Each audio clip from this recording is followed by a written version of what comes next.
ကျွန်တော်ဒီနေ့ရောင်းတင်ပေးမယ့်မြေကတော့မွန်ပြည်နယ်ချောင်းစုံမြို့ရွာလွတ်ကြီးရောက်မှာရှိတဲ့မြေလေးကိုရောင်းတင်ပေးမှာဖြစ်ပါတယ်။လက်ရှိဒါကတော့ရွာလွတ်ကြီးရွာအရှိမဆိုဘုံလုံးကွင်းအနောက်မှာဆိုရင်ရွာလွတ်တိုက်နယ်ဆေးရုံရှိတယ်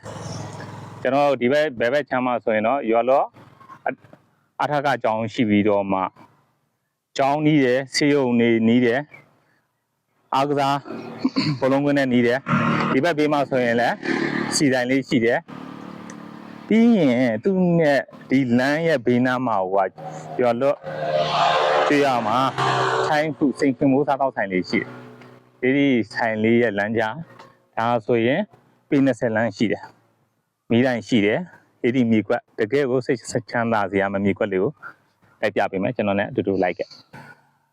ချမ်းပိုင်ရှင်ကတေချာကွန်ကရစ်လမ်းခင်းထားတယ်မီးတိုင်လေးဆွဲထားတယ်ပြီးတော့ဒူးရင်းပင်လေးကိုတေချာစနစ်တကျစိုက်ထားပြီးတော့မှဒူးရင်းပင်မှာဆိုရင်လည်းဒီပေးစနစ်တွေနဲ့တေချာညင်ညာလေးနဲ့စနစ်တကျစိုက်ဖို့ပြောထားတဲ့ခြံလေးဖြစ်တယ်ဒီခြံလေးတွေရဲ့အလှပလေးတွေတမ်းမင်းလေးတွေနဲ့တကယ်ကိုတရရက်လေးရှိတဲ့နေရာကောင်းလေးရဲ့မြေကွက်လေးကိုကျွန်တော်လိုက်ပြပေးမယ်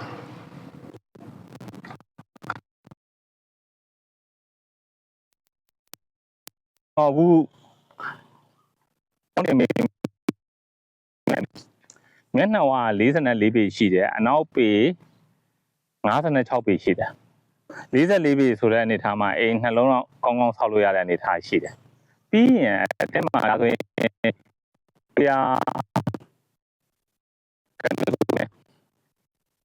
ဒူးရင်းပင်လက်ရှိဒီဒူးရင်းပင်နေဆိုရင်ဒါတီးနေတဲ့ဒူးရင်းပင်ဖြစ်တယ်ကိုဝယ်တဲ့ခြံရဲ့အထဲမှာပါတဲ့တီးပင်စားပင်တွေကတော့ဒါကိုယ်ပိုင်ပဲဖြစ်မယ်ပိုင်ဒီမျက်နှာဝါ44ပေအနောက်ပေ56ပေပိုင်ရှင်ခေါ်စီရသိန်း950ကွန်ကရစ်လမ်းရှိတယ်မီးတိုင်ရှိတယ်ဒီမမြုပ်ဘူးရေထွက်ပင်ရင်ကောင်းတဲ့နေရာလေးတွေကဒါခြံတစ်ခြံရဲ့အဓိကအချက်လေးတွေပဲခြံတွေမှာကျွန်တော်တို့ခြံတစ်ခုကိုဝယ်မယ်ဆိုရင်ကျွန်တော်တို့ကျောင်းရွာလောအားထကကျောင်းနဲ့နီးတယ်အားကစားကွင်းဘလုံးကွင်းနဲ့နီးတယ်အရှိမဆိုရင်ဆေးရုံတိုက်နယ်ဆေးရုံနဲ့နီးတယ်ဒီလိုအားသာချက်တွေရှိတဲ့ဒီလိုမြေကိုအမြန်ဆုံးလက်မလှုပ်သေးပဲနဲ့အမြန်ဆုံးဝယ်ယူဖို့တိုက်တွန်းပါရစေဒီခြံထဲမှာဆိုရင်ပေချာတရစိုက်ထားတဲ့ဒူးရင်းပင်တွေတီးပင်စားပင်အစုံကိုရှိတဲ့မြေနေရာလေးဖြစ်ပြီးတော့မှဝယ်ယူသူတွေအနေနဲ့လုံးဝစိတ်ချမ်းသာမဲ့မြေကွက်လေးဖြစ်တယ်ဒီမြေကိုဝယ်မယ်ဆိုရင်ဦးရဲနီလင်း39 993 69343လုံးကိုဆက်သွယ်မြင်းမြန်ဝယ်ယူနိုင်တယ်စိတ်ချမ်းသာစေရမယ်အားလုံးကျေးဇူးတင်ပါတယ်